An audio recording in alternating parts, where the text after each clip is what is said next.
What's up everybody, this is Master Ian Gamer. We have just gotten the new developer update, and holy moly is there a lot to talk about. Jeff Kaplan talked about so many different things, talking about the Halloween event, the new Torbjorn rework, the state of the new social feature that's going to be coming, changes to a number of different heroes, including Pharah. There is a ton to get to. However, to start in this video, I will be covering exclusively the Torbjorn rework, because we now have all the details regarding it, and he is completely different. He is basically a brand new hero, and currently, at the time of me recording this new patch is not yet on the PTR. I don't know if that's going to be coming out a little later today, because we did hear yesterday that they were having some issues with it, so we might not actually get the PTR update until maybe next week. However, we do have all the changes for Torbjorn listed on the forums, so I'm going to real quickly run through all the new changes, all the new abilities, and give my sort of thoughts about, well,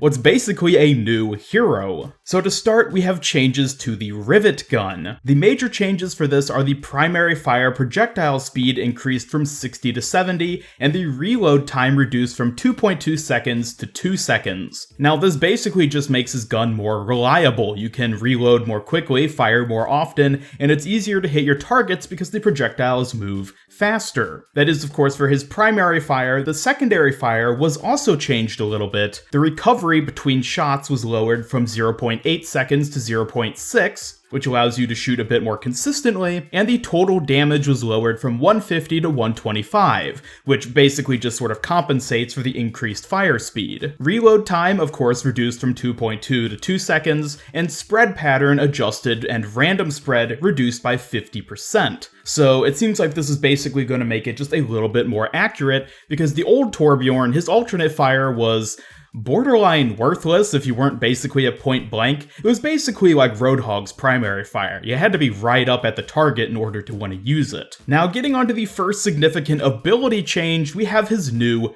turret. The turret no longer has different levels, it is solely stuck on level 2, however, as they talked about before, it is deployed by throwing it, and you don't need to hammer anymore in order to build it up. Hammering is now exclusively used for repairing the turret, and additionally, a cool little feature they added is that it'll actually target whichever enemy you last shot with your Rivet Gun, which gives you a bit more control over who exactly the turret will be focusing on, which honestly feels like it's going to open up quite a bit more room for strategy with Torbjorn, which, of course, I think is great. So first off, deploy turret is now a thrown projectile. Half cooldown begins upon deployment, full cooldown begins when the turret is destroyed. And I'll talk a bit more about what exactly it means by saying those in just a second. A new turret cannot be placed if the turret has taken or dealt damage within the last 3 seconds. New interact input ability added to manually destroy your turret, basically like Sombra's translocator. This gives players the ability to start the cooldown earlier if the turret is stuck in combat. So overall, this is a really sort of odd feature where the turret can't be destroyed if it's attacking or being attacked, but then Torbjorn himself can destroy it in order to be able to throw down a new one. Sounds a bit clunky, if I'm being honest, but I don't know. We'll have to see how it plays out once we can actually get onto the PTR and we'll test it out. Turret no longer explodes if Torbjorn dies while it is still building. I didn't know that was a thing, honestly. Turret level is removed. Turret automatically builds over the course of 3 seconds,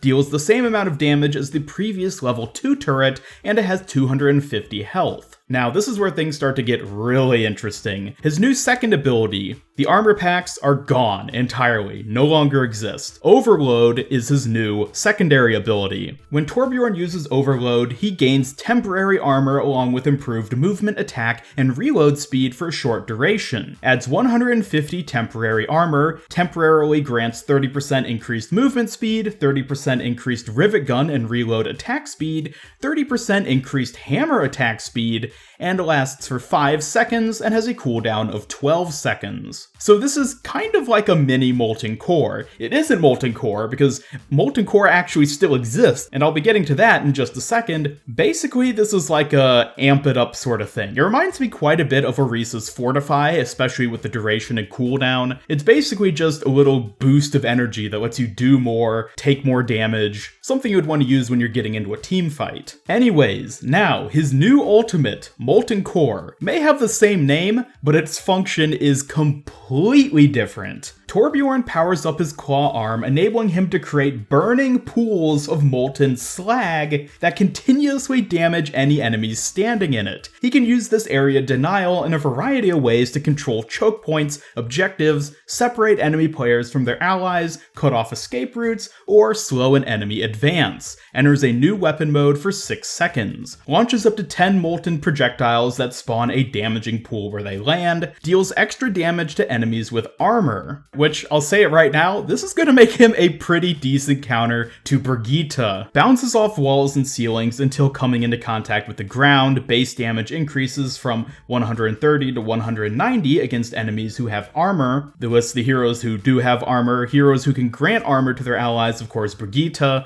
The new Molten Core maintains the functionality of zoning enemies from safely entering crucial parts of the battlefield with his ultimate while being more readily useful in situations where you aren't able to keep a turret up. And then they say we've gone through many iterations, each with their own unique challenges, before landing on what we think is a fun new Torbjorn. We're excited to hear your feedback, so please try out the changes on the PTR and let us know what you think. So, this new Torbjorn sounds ridiculous. The new ultimate, the Molten Core, the new Molten Core, is a completely brand new ability. This is unlike anything that has existed in the game, and honestly, it's an ability that I've seen a lot of people talk about as possibly being an ability of a future hero that would be added. Like, I remember there's the one paint hero that people talked about, where it'd like paint the ground to either heal allies or hurt enemies. This is kind of like what that is. He just covers the ground with molten slag, and it's an area denial.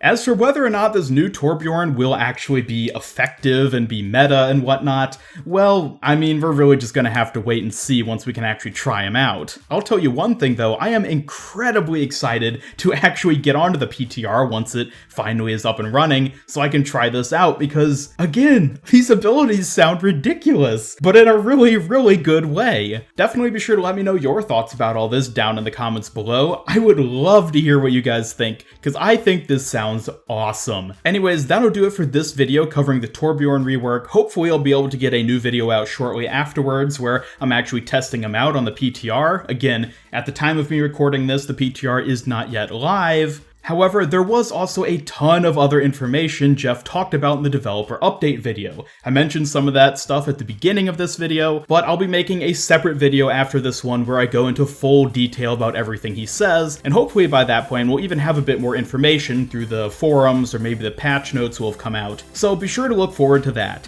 But otherwise, thank you so much for watching. Please be sure to leave a like if you enjoyed this video, and share it with a friend if you really liked it. Subscribe and hit the bell to keep up with all my future Overwatch content, and follow me on Twitter for fun polls and channel updates. This is Master Ian Gamer signing off, and until next time, have a great day.